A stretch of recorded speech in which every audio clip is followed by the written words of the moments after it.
저 뚱뚱한 아가씨로 하겠습니다. 여러분, 사람을 볼 때 외모만 보시나요? 아니면 마음을 보시나요? 사람을 보되것만 보지 말고 속을 보라. 참 오래된 말이지요. 하지만 세상 사람들 대부분은 겉만 보고 판단합니다. 아름다운 얼굴, 화려한 옷차림, 그런 것들만 보고 사람의 가치를 매기곤 하지요. 옛날 옛적 호랑이가 담배 피던 시절, 어느 고을의 전에 내려오는 이야기가 있습니다. 절세미인을 포기하고 뚱뚱한 아가씨를 선택한 한 남자의 이야기. 그리고 그 선택이 가져온 놀라운 결과 이야기를요. 자, 그럼 이제 시작해 볼까요? 구독과 좋아요 중에 한 개는 하셔야죠. 우! 최대감 댁은 그 고을에서 손꼽히는 양반가였습니다. 대대로 높은 벼슬을 지낸 집안이었지요. 넓은 기와집에 하인만 수십 명이었어요. 무엇보다 최대감에게는 자랑거리가 있었습니다. 바로 5딸이었지요. 큰딸부터 넷째 딸까지는 모두 절세미인이었습니다. 저 집 큰아가씨 보셨소. 달 같은 얼굴에 버들 같은 허리라오. 둘째 아가씨는 더하지 않소. 연꽃 같은 자태가. 마을 사람들은 최대감 댁 앞을 지날 때마다 입을 모았어요. 혼처를 구하는 중매쟁이들이 대문 앞에 줄을 섰습니다. 모두 절세미인 딸들을 며느리로 삼고 싶어 했지요. 하지만 문제가 하나 있었습니다. 막내딸이었어요. 이름은 복심. 언니들과는 달리 통통한, 아니, 솔직히 말하면 뚱뚱한 체격이었습니다. 얼굴도 둥글둥글했지요. 언니들의 화려한 미모에 가려져 늘 구석에 조용히 앉아 있었어요. 막내는 좀 그렇지 않소. 대감 부부도 속으로 한숨을 쉬곤 했습니다. 내 딸은 잘 시집 보낼 수 있겠지만 막내는 걱정이었지요. 그런데 어느 날이었습니다. 최대감이 갑자기 쓰러졌어요. 대감마님, 대감마님. 하인들이 부축했지만 대감은 의식이 흐릿했습니다. 온몸에 열이 펄펄 끓었지요. 이상한 병이었어요. 어서 의원을 부르거라. 마님이 소리쳤어요. 고을에서 유명한 의원들이 여럿 왔습니다. 진맥도 하고 침도 놓고 약도 바꿔봤지요. 하지만 아무도 원인을 알아내지 못했어요. 차도가 전혀 없었습니다. 나흘째 되는 날이었습니다. 대감은 거의 의식을 잃었어요. 가족들은 울음을 터뜨렸습니다. 아버님, 정신 차리세요. 딸들이 손을 잡고 울었지요. 이대로 대감 마님을 보내야 하는 건가요? 마님도 눈물을 흘렸습니다. 그때였어요. 마님, 혹시 산에 사는 약초꾼을 아십니까? 늙은 하인 하나가 조심스럽게 물었습니다. 약초꾼, 그게 무슨 소리냐? 제가 어제 산에 갔다가 우연히 만났습니다. 석봉이라는 젊은이인데 약초에 대해 아주 해박하더이다. 지금 의원도 손 못 쓰는데 약초꾼이 무슨 소용이냐? 마님이 소리쳤어요. 하지만 달리 방법이 없었습니다. 지푸라기라도 잡는 심정이었지요. 좋다. 어서 그 사람을 데려오너라. 하인이 급히 산으로 달려갔습니다. 해질 무렵 한 젊은이가 하인을 따라왔어요. 평범한 옷차림의 등에는 약초 바구니를 메고 있었지요. 이름은 석봉이었습니다. 대감마님 증세가 어떠십니까? 석봉이 조심스럽게 물었어요. 고열의 의식이 흐릿하고 이상한 헛소리를 하십니다. 혹시 며칠 전에 특별히 드신 게 있습니까? 글쎄, 산에서 나무를 캐 오셨다가. 석봉이 무릎을 쳤습니다. 혹시 그때 잘못된 풀을 드신 게 아닐까요? 증세를 들어보니 독초를 잘못 드신 것 같습니다. 독초라니. 가족들이 깜짝 놀랐어요. 걱정 마십시오. 해독할 수 있는 약초가 있습니다. 다만, 석봉이 말을 멈췄어요. 다만 뭐냐?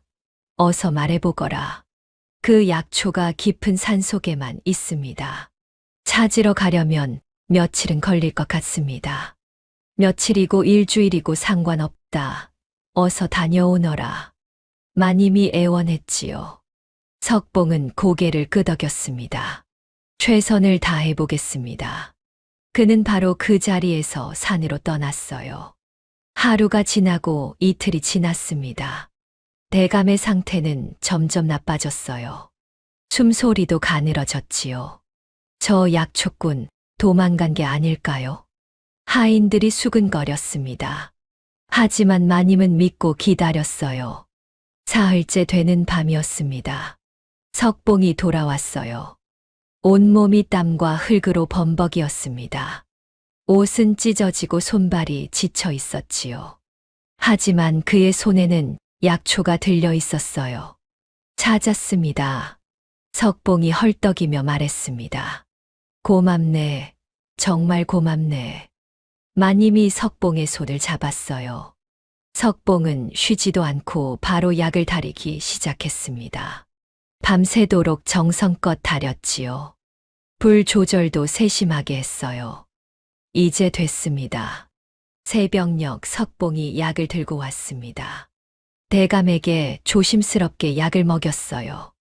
한 숟가락, 두 숟가락. 모두들 숨을 죽이고 지켜봤습니다. 시간이 흘렀어요. 처음엔 아무 변화가 없었지요. 하지만 서서히, 아주 서서히 대감의 열이 내리기 시작했습니다. 숨소리도 조금씩 고르게 돌아왔어요. 열이 내리는 것 같습니다. 마님이 이마를 짚어보며 말했어요. 밤새도록 가족들이 곁을 지켰습니다. 석봉도 함께 지켜봤지요. 대감의 상태는 조금씩, 하지만 확실히 좋아졌어요. 다음 날 아침이었습니다. 대감이 신음소리를 냈어요. 대감마님, 마님이 소리쳤습니다. 대감의 얼굴에 핏기가 돌아왔습니다. 천천히 눈을 떴어요. 물을. 대감마님, 정신이 드십니까? 여기가 어디요? 대기십니다. 가족들이 울면서 기뻐했어요. 대감은 그날 하루 푹 쉬었습니다. 죽을 먹고 기력을 회복했지요. 이틀째가 되자 완전히 건강해졌어요. 죽을 병에서 돌아온 거였습니다. 은인이 누구요? 대감이 물었습니다. 석봉이라는 약초꾼입니다. 당장 불러오시오. 석봉이 들어왔어요. 여전히 누추한 옷차림이었지요. 대감은 석봉의 손을 꼭 잡았습니다. 당신이 내 목숨을 살려주셨소. 아닙니다. 제가 한 일은 아니요. 당신은 내 생명의 은인이요. 대감의 눈에 눈물이 맺혔어요. 깊은 산을 헤매며 약초를 구해왔다 들었소. 며칠 밤을 안 주무시고 약을 다렸다지 않소. 당연히 해야 할 일을 했을 뿐입니다. 석봉이 겸손하게 답했어요. 대감은 석봉의 인품에 감동했습니다. 능력도 뛰어나고 마음씨도 착한 젊은이였지요. 이 은혜를 어찌 갚으면 좋겠소. 은혜라니요. 대감마님께서 건강하신 게 제겐 큰 기쁨입니다. 아니요. 나는 반드시 이 은혜를 갚아야겠소. 대감이 단호하게 말했어요. 무엇이든 원하는 것을 말해보시오. 금은 보화든 땅이든 집이든 내가 줄 수 있는 건 다 드리겠소. 석봉은 잠시 생각했습니다. 사실 그에게도 바라는 게 있었어요.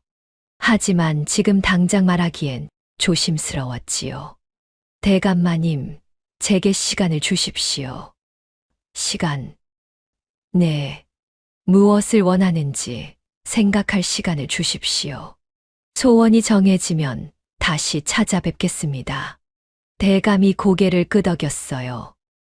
좋소. 한 달이든 1년이든 생각하시오. 하지만 약속하오. 당신이 원하는 것 무엇이든 들어드리겠소. 감사합니다. 대감마님. 석봉이 깊이 절했습니다. 그렇게 석봉은 최대감 댁을 나섰어요. 대감 가족들은 모두 고개를 갸웃거렸지요.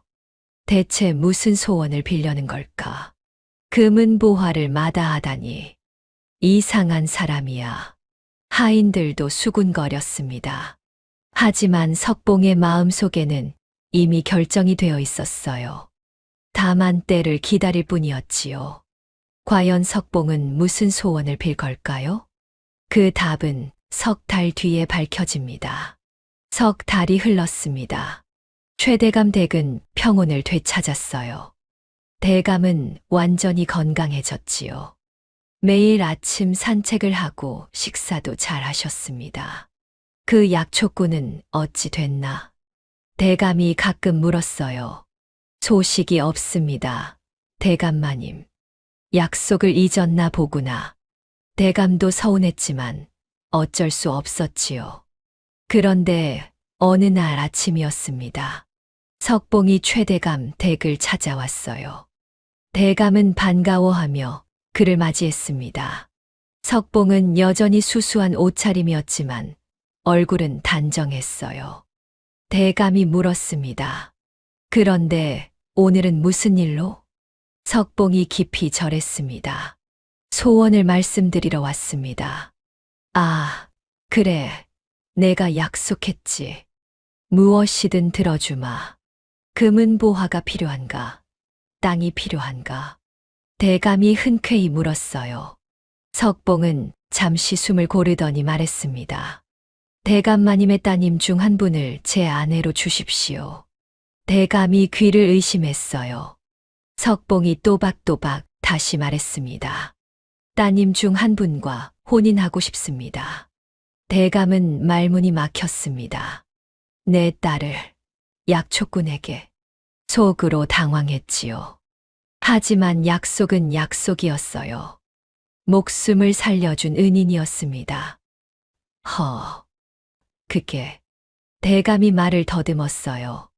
대감마님, 약속을 어기시렵니까? 석봉이 조용히 물었습니다. 대감은 한숨을 쉬었어요. 절세미인 딸들을 평민에게 시집 보내다니 마음이 아팠습니다. 하지만 양반의 체면이 있었지요. 약속을 어길 순 없었어요. 좋다. 약속은 지켜야지. 대감이 비장하게 말했어요. 하지만 조건이 있네.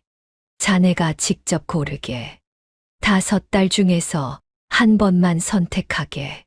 감사합니다. 대감마님. 석봉이 깊이 절했습니다. 대감은 마님을 불렀어요.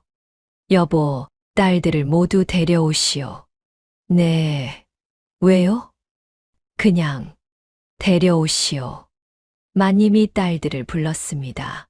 잠시 후 5딸이 들어왔어요. 첫째부터 넷째까지는 정말 아름다웠습니다.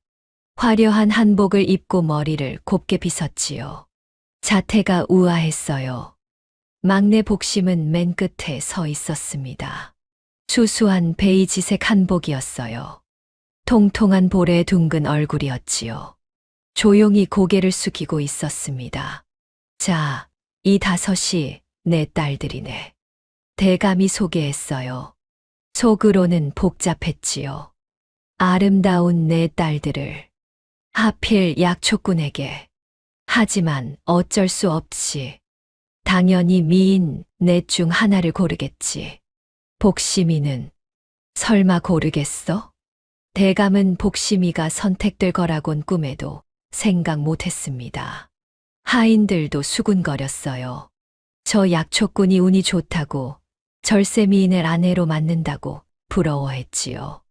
석봉은 천천히 5딸을 살펴봤습니다. 첫째를 봤어요. 아름다웠지요. 하지만 눈빛이 거만했습니다. 둘째를 봤어요. 고왔지요. 하지만 표정이 차가웠습니다. 셋째, 넷째도 마찬가지였어요. 겉은 화려했지만 눈빛엔 교만함이 있었지요. 마지막으로 막내 복심을 봤습니다. 복심은 고개를 숙이고 있었어요. 하지만 슬쩍 올려다본 눈빛이 달랐습니다. 맑고 순수했지요. 겸손함이 묻어났어요. 석봉은 결심했습니다. 저 아가씨로 하겠습니다. 손가락이 복심을 가리켰어요. 대감이 눈이 휘둥그레졌습니다. 막내를 고른다고? 네, 저 막내 아가씨를 제 아내로 삼고 싶습니다. 방 안이 조용해졌어요. 모두가 믿을 수 없다는 표정이었지요. 저기, 자네, 정말인가? 대감이 다시 확인했어요. 네, 확실합니다. 다시 고를 기회를 주겠네. 천천히 생각해보게. 아닙니다. 제 선택은 막내 아가씨입니다. 석봉이 단호하게 말했어요. 마님이 기절할 것 같았습니다. 여보, 저 사람 정신이 온전한 거요. 언니들도 수군거렸어요. 저 사람, 눈이 이상한가? 우리 넷을 두고 복심이를 고르다니. 속으로는 안도했지요. 자기들이 약초꾼에게 시집가지 않아도 되니까요. 하인들은 입을 다물지 못했어요. 세상에 절세 미인들을 놔두고 뚱뚱한 막내를 고르다니. 복심 본인도 놀랐습니다. 저요? 네, 아가씨. 제 아내가 되어 주시겠습니까? 석봉이 정중히 물었어요. 복심은 얼굴이 빨개졌습니다. 평생 무시당하고 살았는데 누군가 자신을 선택해 준 거였어요. 저는 시간을 드리겠습니다. 천천히 생각하십시오. 대감은 멍한 표정이었어요. 내가 아끼던 미인 딸들은 안 가고 복심이가 시집을 가다니. 복잡한 심경이었지요. 기쁜 건지 서운한 건지 알 수 없었습니다. 며칠 뒤 복심이 답했어요. 혼인하겠습니다. 대감은 어쩔 수 없었지요. 약속을 지켜야 했습니다. 좋다. 혼례를 준비하거라. 마님이 항의했지만 대감은 단호했어요. 약속은 지켜야 한다고 했습니다. 복심이도 이미 동의했으니 막을 수 없다고 했지요. 대감도 마음이 무거웠지만 결정했습니다. 혼례 준비가 시작됐어요. 대감은 체면 때문에 성대하게 치르기로 했습니다. 비록 약초꾼이지만 내 딸의 혼례다. 초라하게 할 순 없네. 음식도 푸짐하게 장만했어요. 하객들도 많이 초대했지요. 혼례 당일이 왔습니다. 마을 사람들이 모여들었어요. 모두 수군거렸지요. 최대감 댁 막내가 시집간다며. 신랑이 약초꾼이라던데 왜 막내를 고른 거래? 미인 언니들은 놔두고 하객들도 의아해했어요. 석봉은 단정한 혼례복을 입고 나타났습니다. 수수했지만 품위가 있었어요. 복심도 혼례복을 입었습니다. 수줍은 표정이었지요. 혼례가 시작됐어요. 절을 올리고 술을 나눴습니다. 전통대로 진행됐지요. 하객들은 여전히 수군거렸어요. 신랑 눈이 정말 이상한가 봐. 절세미인들 놔두고. 하지만 석봉은 신경 쓰지 않았습니다. 복심만 바라봤어요. 복심도 조용히 미소 지었습니다. 평생 무시당했는데 이렇게 혼례를 올리다니 꿈만 같았어요. 혼례가 끝나고 석봉은 복심을 데리고 자신의 집으로 갔습니다. 대감 가족들은 배웅하며 복잡한 표정을 지었지요. 복심아, 잘 살아라. 네, 아버님. 힘들면 언제든 돌아오렴. 마님이 눈물을 닦았어요. 언니들도 인사했습니다. 동생, 행복해. 응, 언니들도. 복심은 석봉을 따라갔어요. 마을 사람들은 여전히 고개를 갸웃거렸습니다. 저 약초꾼 나중에 후회하겠지. 미인을 포기하고 뚱녀를 선택하다니. 참 이상한 사람이야. 하지만 석봉은 확신이 있었어요. 마차를 타고 가면서 속으로 생각했지요. 5자매 중 유일하게 눈빛이 진실된 사람은 복심이었네. 아름다운 외모는 늙으면 사라지지만 선한 마음은 평생 변하지 않는 법이지. 내 선택이 옳았어. 복심도 마차 안에서 생각했습니다. 이분은 외모가 아닌 나를 봐주셨어. 평생 무시당했는데 처음으로 인정받았어. 열심히 살아야지. 좋은 아내가 되어야지. 두 사람은 서로를 믿었어요. 마을 사람들은 몰랐지요. 이 선택이 얼마나 놀라운 결과를 가져올지. 석봉의 집은 마을 외곽에 있었습니다.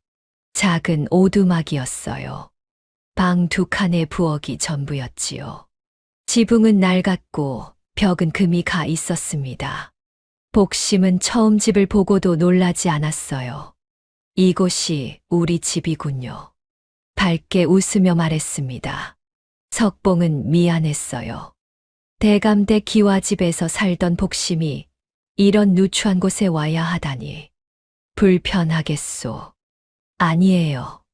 우리 둘이 함께 가꾸면 되지요. 복심은 곧바로 소매를 걷어붙였습니다. 집안을 둘러봤어요. 먼지가 가득했지요. 물건들도 아무렇게나 놓여 있었습니다. 여보, 제가 정리해 볼게요. 복심은 하루 종일 청소했어요. 먼지를 털고 바닥을 닦았습니다.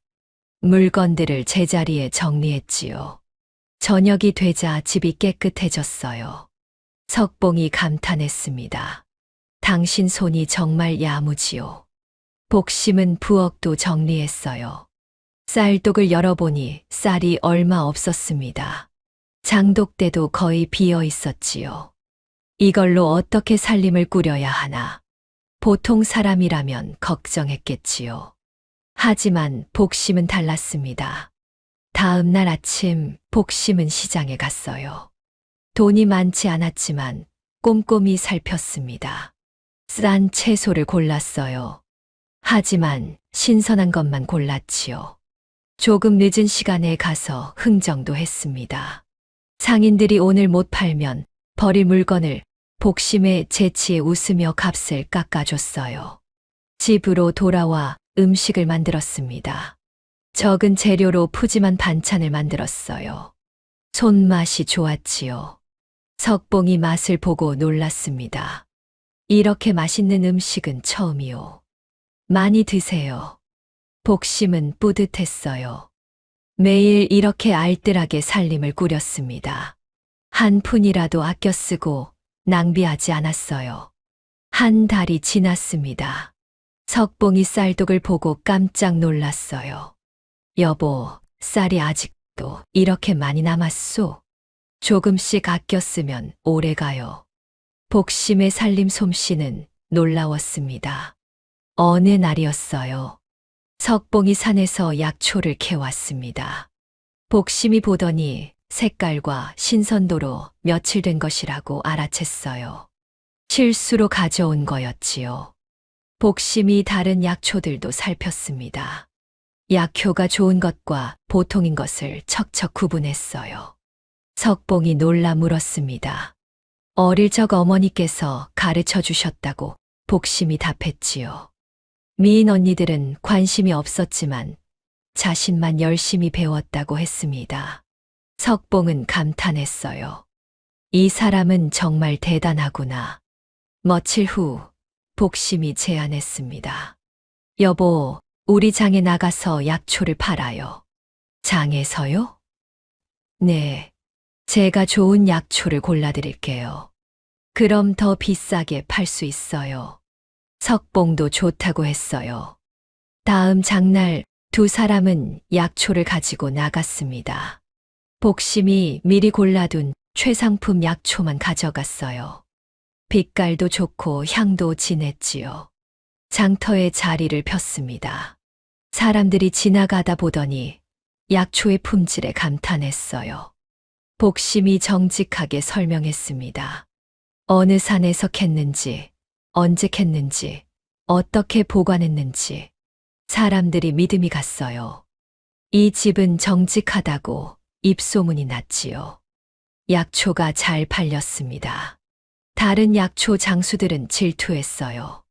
저 뚱뚱한 아낙네가 뭘 안다고. 하지만 손님들은 복심 부부 쪽으로만 갔습니다. 한 달, 두 달이 지났어요. 소문이 퍼졌습니다. 저 약초꾼 부부 물건이 제일 좋다더라. 정직하고 실력도 있대. 장날마다 손님이 줄을 섰어요.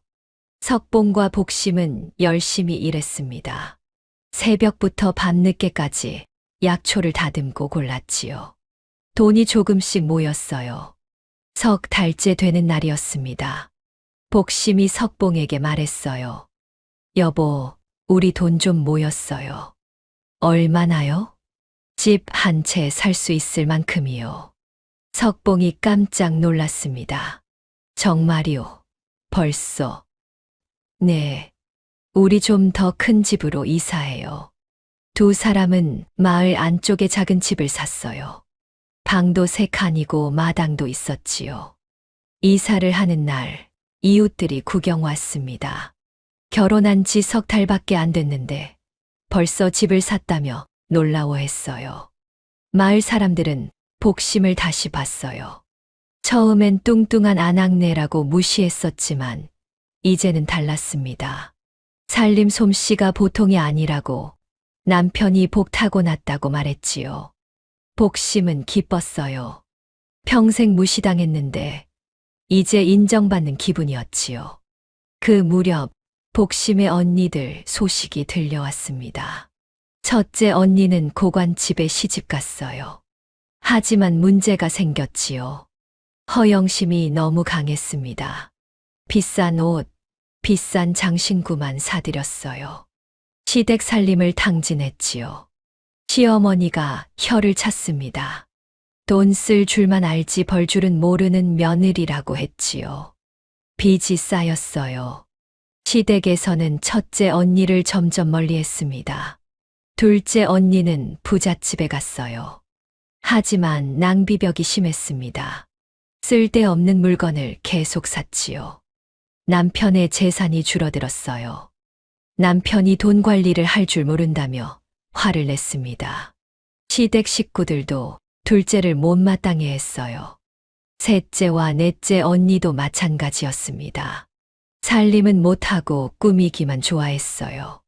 시댁에서 절세미인이라더니 집안일은 하나도 못한다며 무시당했지요. 네 언니 모두 시댁에서 구박받았습니다. 최대감이 소식을 듣고 한숨을 쉬었어요. 미인이라고 다 좋은 게 아니었구나. 마님도 걱정이 많았습니다. 복심이는 어떻게 지내고 있을까? 하인을 보내 알아보게 했어요. 하인이 돌아와 보고했습니다. 막내 아가씨가 석 달 만에 집을 샀고 약재상도 잘 되며 마을 사람들이 모두 칭찬한다고 했지요. 대감 부부가 놀랐어요. 대감은 복잡한 심정이었습니다. 미인 넷은 고생하고 뚱뚱한 막내가 잘 사네. 사람은 정말 겉모습으로 판단하면 안 되는구나. 마님도 감탄했어요. 복심이가 그렇게 똑똑했나? 제가 몰랐어요. 항상 구석에 조용히 있어서. 부모는 뒤늦게 깨달았습니다. 복심의 진짜 가치를요. 한편 석봉과 복심은 행복했습니다. 약재상은 날로 번창했어요. 단골 손님들이 이 집 약초가 제일 좋고 정직하며 믿을 수 있다고 입소문을 냈지요. 복심은 손님들을 친절하게 대했습니다. 약초에 대해서도 자세히 설명해 줬어요. 석봉은 아내가 자랑스러웠어요. 당신을 선택한 게 내 인생 최고의 결정이었소. 저도 행복해요. 복심은 환하게 웃었습니다. 통통한 볼이 더욱 귀여워 보였지요. 마을 사람들도 이제 복심을 존중했습니다. 처음엔 무시했지만 겉모습만 보고 판단했던 게 부끄럽다고 했어요. 외모보다 중요한 게 많다는 걸 깨달았지요. 복심 부부의 성공 이야기는 마을에 퍼졌어요. 약초꾼이 뚱뚱한 아낙네와 결혼해서 부자가 됐다는 소문이었지요. 사람들은 역시 사람은 속을 봐야 하고 미인도 좋지만 능력이 더 중요하다고 고개를 끄덕였습니다. 석봉과 복심의 새로운 삶이 시작됐습니다. 하지만 이건 시작에 불과했어요. 앞으로 더 놀라운 일들이 기다리고 있었지요. 계절이 바뀌었습니다. 석봉과 복심의 약재상은 마을에서 가장 잘 나가는 가게가 됐어요. 단골 손님들이 많았고 소문도 좋았지요. 어느 날 아침이었습니다. 마을 이장이 방을 하나 들고 왔어요. 관아에서 내린 공고문이었지요. 내용은 이랬습니다. 궁궐에서 약재 진상품을 선정한다는 거였어요. 전국의 약재상들이 신청할 수 있었지요. 가장 좋은 약재를 올린 상인에게는 큰 상금과 왕실 납품상 인증서를 준다고 했습니다. 마을 사람들이 모여 수군거렸어요. 왕실 납품상이 되면 명예가 대단하다고들 했지요. 전국적으로 이름이 알려진다고 했습니다. 석봉도 공고문을 받습니다. 집에 돌아와 복심에게 얘기했어요. 우리도 도전해볼까 하고 조심스럽게 물었지요. 복심은 잠시 생각하더니 고개를 끄덕였습니다. 해봐요. 단 한마디였지만 확신이 담겨 있었어요. 다음 날부터 두 사람은 준비를 시작했습니다. 석봉은 산으로 갔어요. 최상급 약초만 찾아다녔지요. 깊은 산속까지 들어가 정성껏 했습니다. 복심은 집에서 기다렸어요. 석봉이 가져온 약초를 하나하나 살폈지요. 빛깔을 보고 향을 맡았습니다. 손으로 만져보고 줄기를 확인했어요. 조금이라도 흠이 있으면 곤란했지요. 며칠 밤을 새웠습니다. 최종적으로 선별한 약초는 정말 완벽했어요. 색깔이 선명하고 향이 진했지요. 벌레 먹은 곳도 없고 썩은 부분도 없었습니다. 복심은 포장도 신경 썼어요. 깨끗한 천으로 약초를 하나씩 정성껏 싸맸습니다. 겉포장도 단정하게 했지요. 보기만 해도 정성이 느껴졌어요. 마침내 완성됐습니다. 석봉이 약재를 들고 도성으로 떠났어요. 복심도 함께 갔지요. 도성에는 전국에서 약재상들이 모여들었습니다. 수십 명이 넘었어요. 모두 자신의 약재가 최고라고 자신했지요. 석봉 부부가 도착하자 사람들이 수근거렸습니다. 복심의 통통한 체격을 보고 놀란 표정을 지었어요. 저런 사람이 약재를 안다고 비웃는 이들도 있었지요.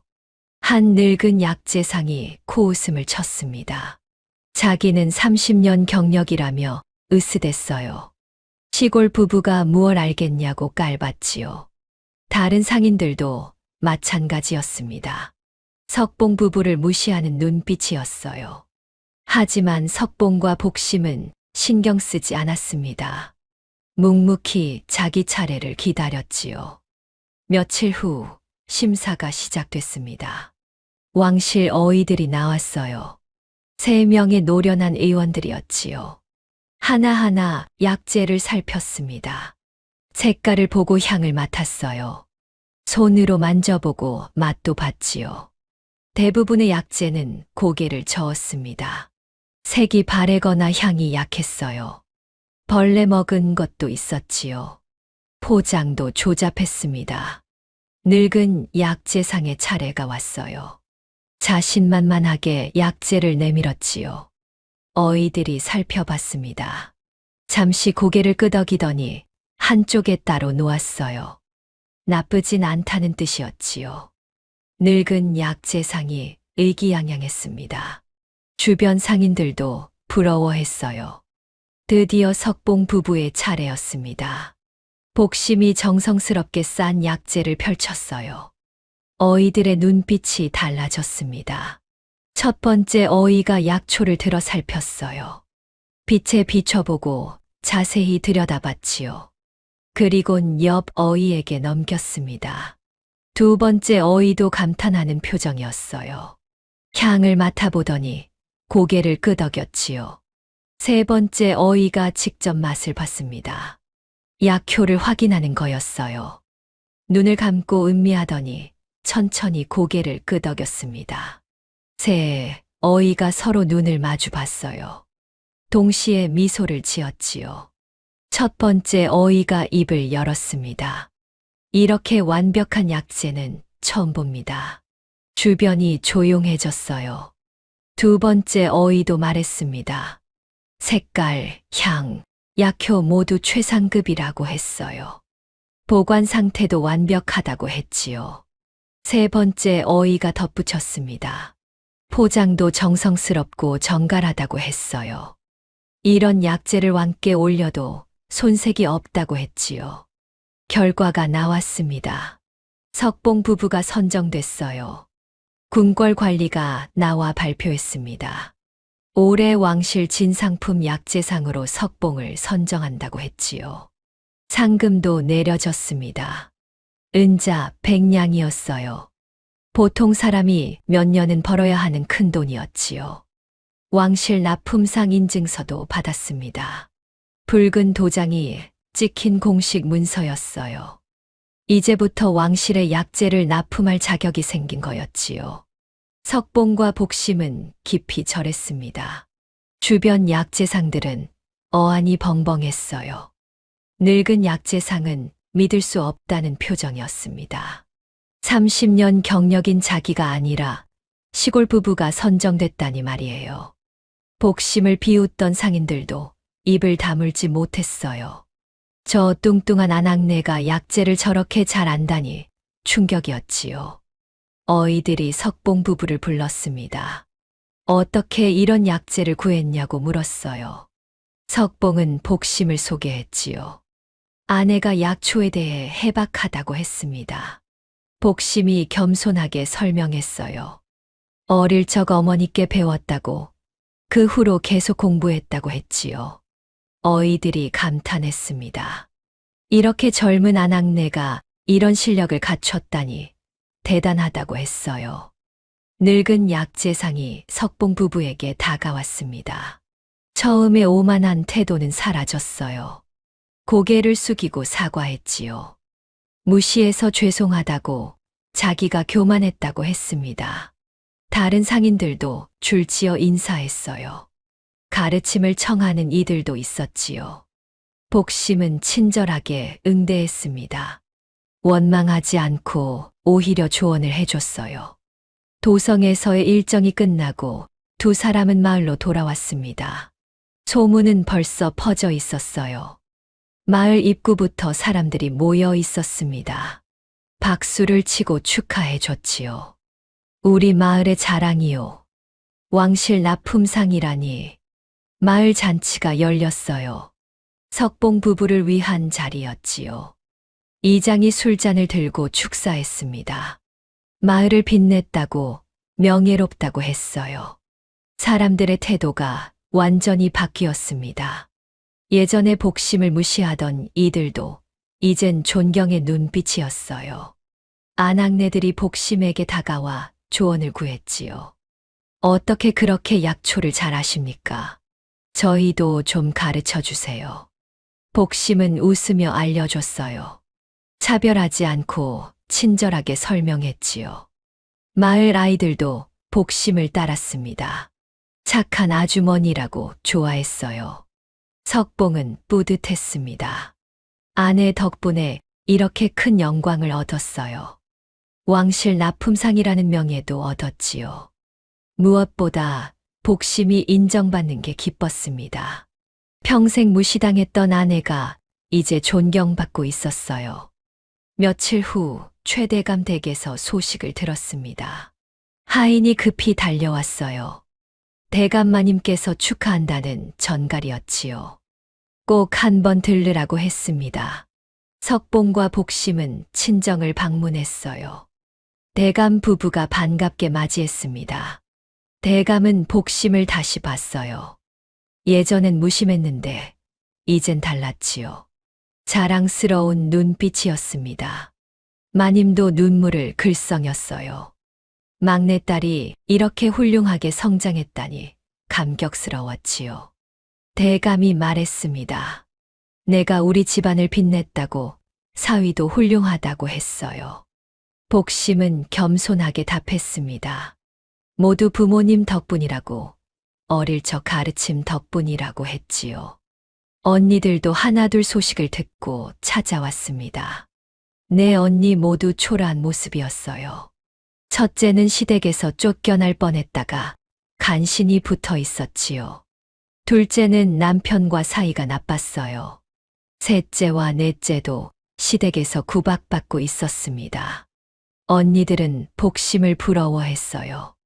너는 정말 잘 됐다. 우리는 미모만 믿고 살았는데, 복심은 언니들을 위로했습니다. 아직 늦지 않았다고, 지금부터라도 노력하면 된다고 했어요. 언니들이 조언을 구했습니다. 어떻게 살림을 잘할 수 있냐고 물었지요. 복심은 친절하게 가르쳐 줬어요. 알뜰하게 쓰는 법, 약초 다루는 법, 정성껏 일하는 법을요. 언니들은 고마워했습니다. 동생을 무시했던 과거가 부끄러웠어요. 대감댁을 나서며 석봉이 말했습니다. 당신 덕분에 이 모든 게 가능했소. 복심은 고개를 저었어요. 우리 둘이 함께였으니까 가능했어요.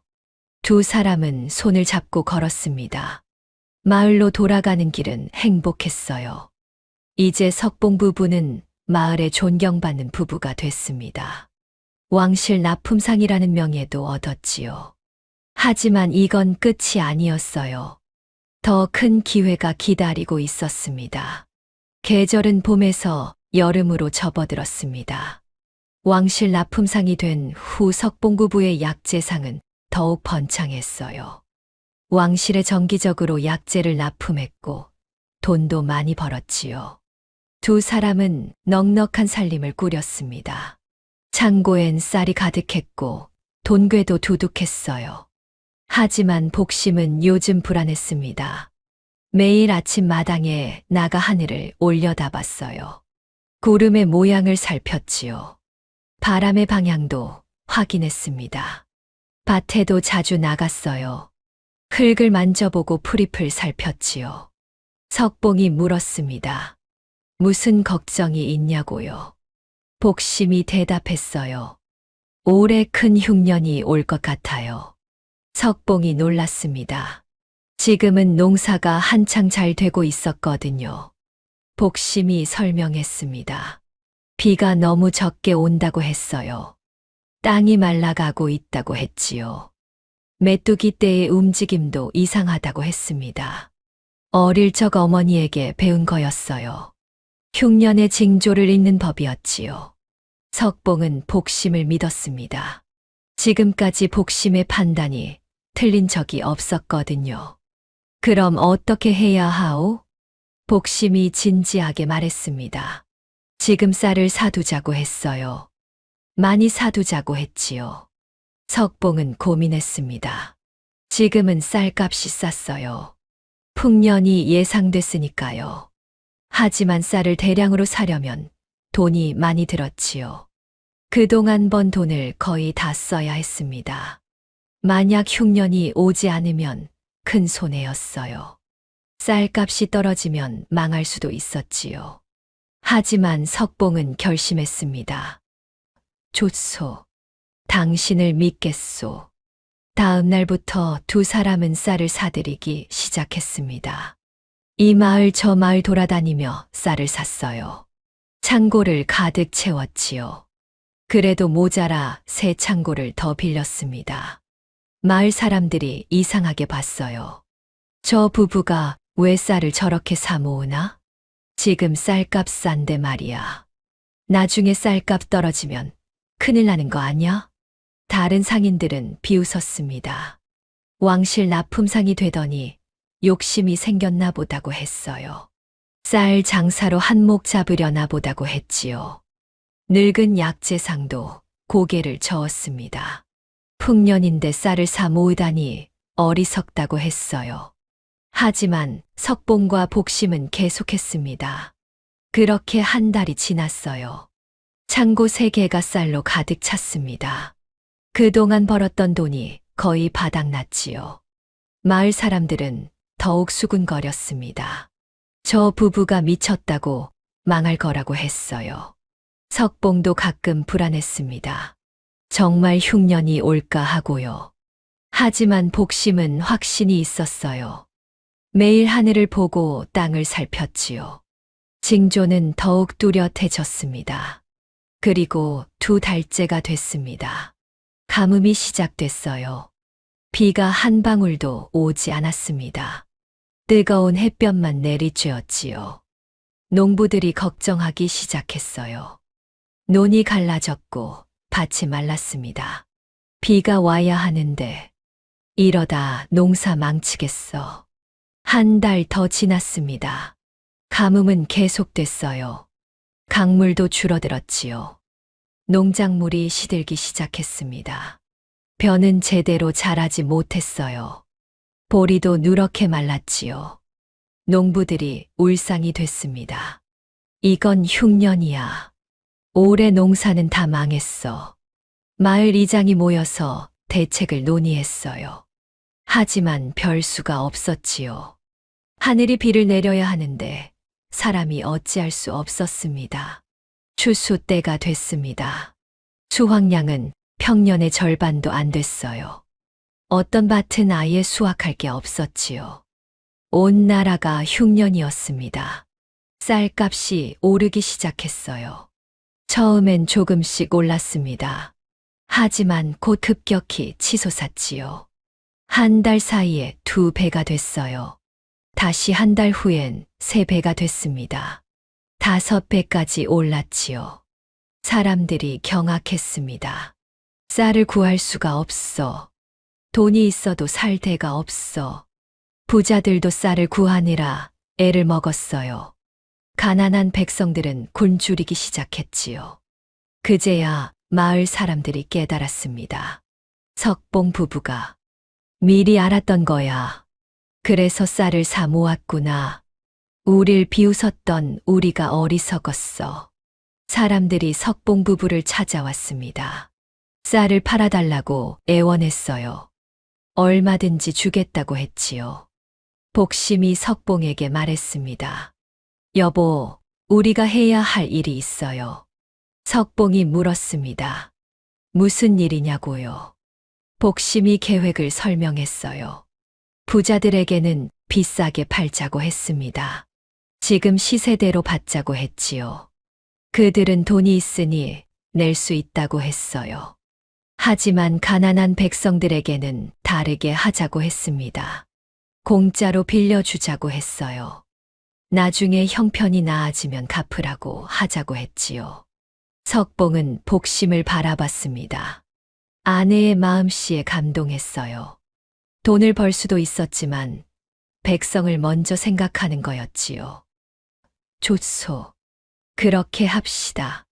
다음 날 석봉 부부는 공고를 냈습니다. 쌀을 판다고 하지만 2가지 방식이라고 했어요. 부자들이 먼저 왔습니다. 마을의 부유한 상인들과 양반들이었어요. 쌀이 절실했지요. 복심은 시세대로 받았습니다. 비싼 값이었어요. 하지만 부자들은 기꺼이 냈지요. 쌀이 없으면 살 수 없었으니까요. 큰 돈이 들어왔습니다. 석봉과 복심은 그동안 투자한 돈의 몇 배를 벌었어요. 엄청난 이익이었지요. 하지만 그게 끝이 아니었습니다. 가난한 백성들이 왔어요. 움츠러든 모습이었습니다. 돈이 없어서 쌀을 살 수 없었거든요. 복심이 나와 말했습니다. 여러분, 염려 마세요. 그리고 창고를 열었어요. 필요한 만큼 가져가세요. 돈은 나중에 주셔도 됩니다. 백성들이 놀랐습니다. 정말입니까? 네. 형편이 나아지면 그때 갚으세요.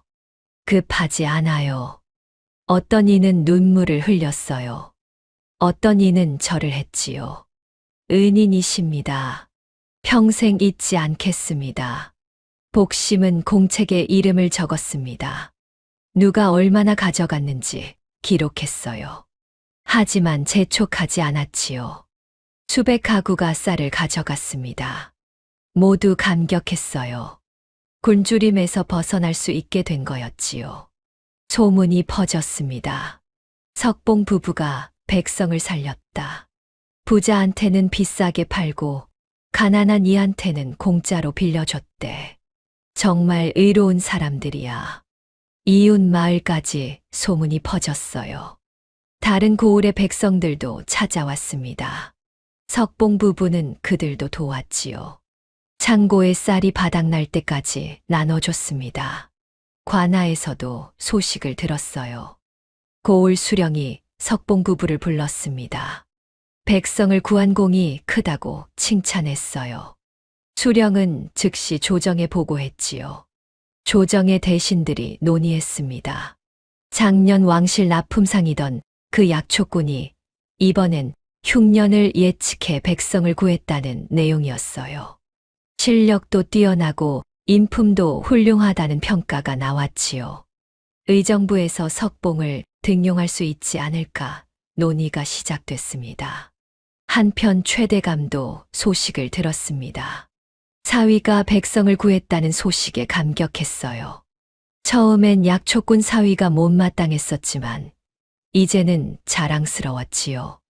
마님도 막내딸이 대단해졌다며 기뻐했습니다. 미인 언니들의 사위들과는 비교가 안 됐어요. 대감은 조정의 대신들에게 사위를 칭찬했습니다. 명문가의 사위라는 점도 힘을 보탰지요. 조정에서 석봉에 대한 관심이 더욱 커졌어요. 석봉과 복심은 여전히 마을에서 백성들을 도왔습니다. 다음 해 농사가 나아지자 백성들이 하나둘 쌀을 갚기 시작했어요. 복심은 재촉하지 않았지만 고마운 마음에 모두 갚았지요. 석봉 부부는 더욱 부자가 됐지만 여전히 검소하게 살며 어려운 이웃을 도왔습니다. 백성들은 석봉 부부를 진심으로 존경했어요. 흉년을 예측한 지혜와 백성을 구한 의로움으로 전국에 명성이 퍼졌지요. 하지만 이건 끝이 아니었습니다. 조정에서 곧 놀라운 소식이 날아올 예정이었어요. 석봉 부부의 인생이 또 한 번 바뀔 일이 기다리고 있었지요. 그로부터 보름이 지났습니다. 어느 날 아침 관아에서 급한 전갈이 왔어요. 석봉 부부는 놀랐습니다. 궁궐에서 석봉을 부른다는 거였어요. 왕께서 직접 만나고 싶다고 하셨다는 전갈이었지요. 마을이 발칵 뒤집혔습니다. 왕께서 석봉을 부르신다고. 이건 큰일이야. 사람들이 모여들어 축하했어요. 왕의 부름을 받는다는 건 엄청난 영광이었지요. 석봉과 복심은 서둘러 준비했습니다. 가장 단정한 옷을 입었어요. 복심도 수수하지만 깨끗한 한복을 골랐지요. 며칠 후 두 사람은 도성으로 향했습니다. 길은 멀었지만 가슴이 두근거렸어요. 왕을 뵙는다는 게 실감이 나지 않았지요. 도성에 도착했습니다. 궁궐은 장엄했어요. 높은 담장과 화려한 기와가 햇빛에 반짝였지요. 관리가 석봉 부부를 안내했습니다. 궁궐 안으로 들어갔어요. 넓은 마당을 지나 정전으로 향했지요. 많은 신하들이 도열에 있었습니다. 모두 석봉 부부를 쳐다봤어요. 호기심 어린 눈빛이었습니다. 저 평민이 왕께 불려왔다는 게 신기했지요. 복심의 통통한 체격을 보고 수군거리는 이들도 있었어요. 하지만 복심은 의연했습니다. 고개를 꼿꼿이 들고 걸었지요. 드디어 왕 앞에 섰습니다. 석봉과 복심은 깊이 절했어요. 머리를 조아리고 예를 갖췄지요. 왕이 입을 열었습니다. 고개를 들어라. 두 사람이 고개를 들었어요. 왕은 온화한 표정이었습니다. 석봉을 살피고 복심도 봤지요. 그대가 석봉이냐? 그러하옵니다. 전하. 왕이 고개를 끄덕였습니다. 소문을 들었노라. 작년에 왕실 진상품 약재를 올렸고 올해는 흉년을 미리 예측해 백성을 구했다지. 석봉이 답했습니다. 모두 아내의 덕분이라고 했어요. 복심이 지혜롭고 선하다고 했지요. 왕이 복심을 봤습니다. 그대가 석봉의 아내냐? 그러하옵니다. 전하. 약초와 날씨를 어찌 그리 잘 아는가? 복심이 겸손하게 답했어요. 어릴 적 어머니께 배웠다고 관찰하고 공부했다고 했지요. 왕이 감탄했습니다. 훌륭하구나. 그리고 신하들을 돌아봤어요. 이런 인재를 어찌 그냥 두겠는가? 조정에서 써야 하지 않겠는가? 신하들이 일제히 답했습니다. 당연히 등용해야 한다고 했어요. 왕이 명을 내렸습니다. 석봉을 정육품 관직에 임명한다고 했어요. 의약 관련 업무를 담당하라고 했지요. 정육품이면 상당히 높은 자리였습니다. 평민이 단번에 오를 수 있는 자리가 아니었어요. 신하들도 놀랐지요. 하지만 반대하는 이는 없었습니다. 석봉의 능력은 이미 증명됐으니까요. 왕은 복심에게도 하사품을 내렸습니다. 비단과 은자, 그리고 옥비녀였어요. 왕실에서 내리는 귀한 물건들이었지요. 그대의 지혜와 선행에 대한 상이니라. 복심은 감격했습니다. 깊이 절하며 감사를 드렸어요.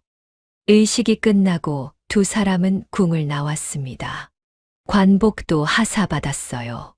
석봉은 이제 정식 관리가 된 거였지요. 밖에는 최대감이 기다리고 있었습니다. 소식을 듣고 달려온 거였어요. 사위가 벼슬을 받았다는 소식에 너무 기뻤지요. 축하하네, 사위. 대감이 석봉의 손을 잡았어요. 눈시울이 붉어졌지요. 복심이도 정말 대단해. 왕께서 직접 하사품을 내리시다니. 마님도 와 있었습니다. 딸을 껴안으며 눈물을 흘렸어요. 최대감이 제안했습니다. 이제 사위가 관리인데 오두막에서 살 수는 없지. 내가 도성에 집을 하나 마련하겠네. 아닙니다. 장인어른. 저희가 직접 하겠습니다. 석봉이 정중히 사양했어요.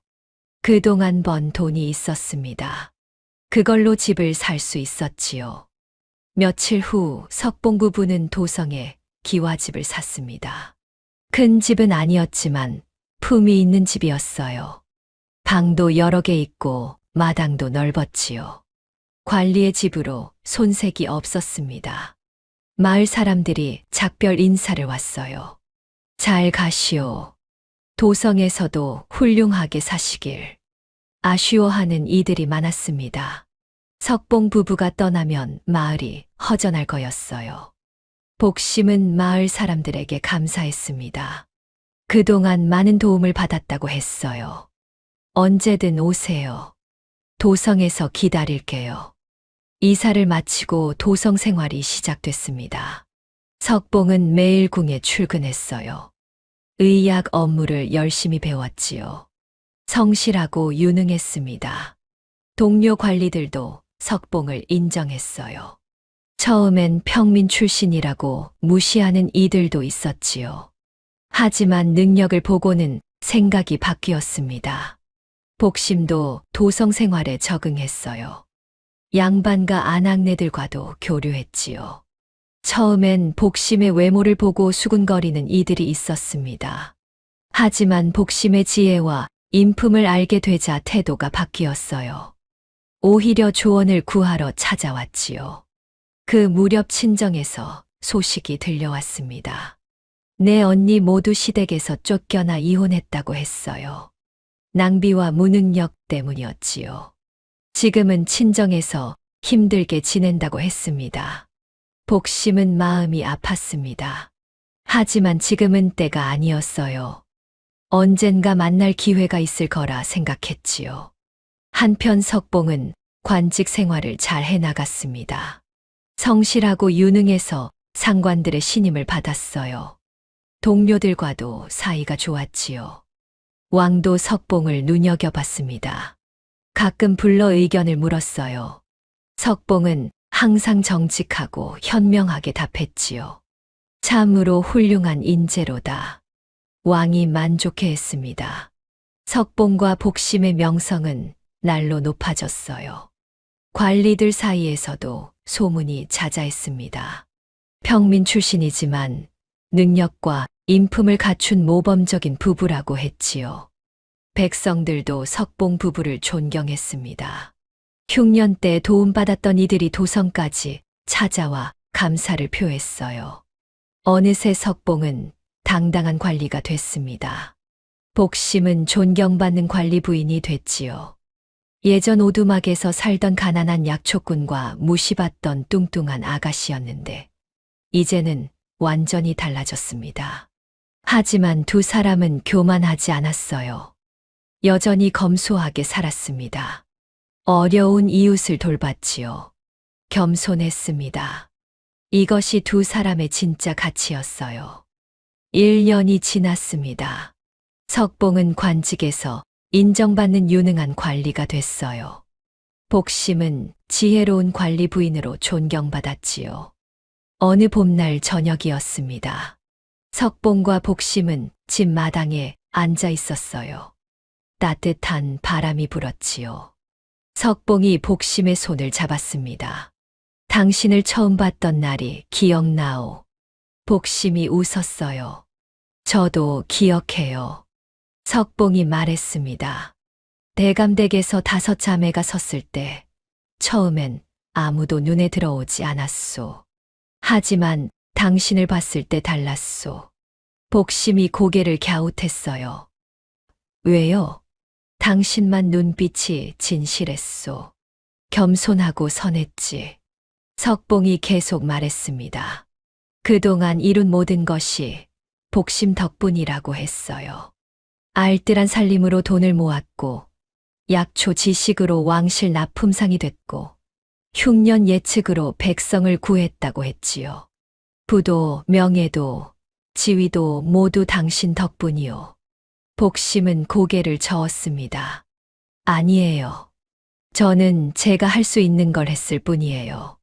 당신이 없었다면 나는 여전히 가난한 약초꾼이었을 거요. 복심이 석봉을 바라봤습니다. 여보, 저야말로 감사해요. 평생 외모 때문에 무시당했어요. 하지만 당신은 제 외모가 아닌 마음을 봐줬어요. 두 사람은 서로를 바라보며 미소 지었습니다.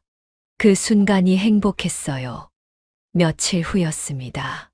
최대감 댁에서 온 가족이 모이는 자리가 마련됐어요. 대감은 복심 앞에서 고개를 숙였습니다. 평생 겉모습으로 사람을 판단했다며 사과했어요. 진짜 가치는 마음과 능력에 있었다고 말했지요. 내 언니도 복심에게 사과했습니다. 무시했던 것을 후회한다고 했어요. 복심은 언니들을 안아주며 이제 진짜 자매로 지내자고 말했지요. 대감이 마을에 잔치를 열기로 했습니다. 며칠 후 마을에 큰 잔치가 열렸습니다. 온 마을 사람들이 모여 석봉 부부를 축하했어요. 음식이 넘쳤고 북소리와 웃음소리가 밤늦게까지 이어졌지요. 사람들은 겉모습이 아닌 마음을 보는 것이 얼마나 중요한지 이야기했습니다. 석봉과 복심은 그 모습을 바라보며 손을 꼭 잡았습니다. 자, 어떻습니까? 석봉의 선택 현명했지요? 겉모습에 속지 않고 마음을 본 덕분에 그는 평생의 행복을 얻었습니다. 이 이야기는 오래도록 마을에 전해져 내려온다고 하더군요. 오늘 이야기도 재미있게 들으셨나요? 사실 이 이야기는 전에 내려오는 고전 야담을 제가 현대적으로 직접 다시 써 내려간 창작물이었거든요. 조상들의 지혜를 더 흥미롭게 전해드리고 싶어서 대본부터 영상 제작까지 모든 과정을 제 손으로 직접 진행했죠. 앞으로도 문화적 가치와 재미를 담은 독창적인 이야기들로 찾아뵙겠습니다. 시청해 주셔서 감사합니다. 아래 구독 버튼을 눌러주세요.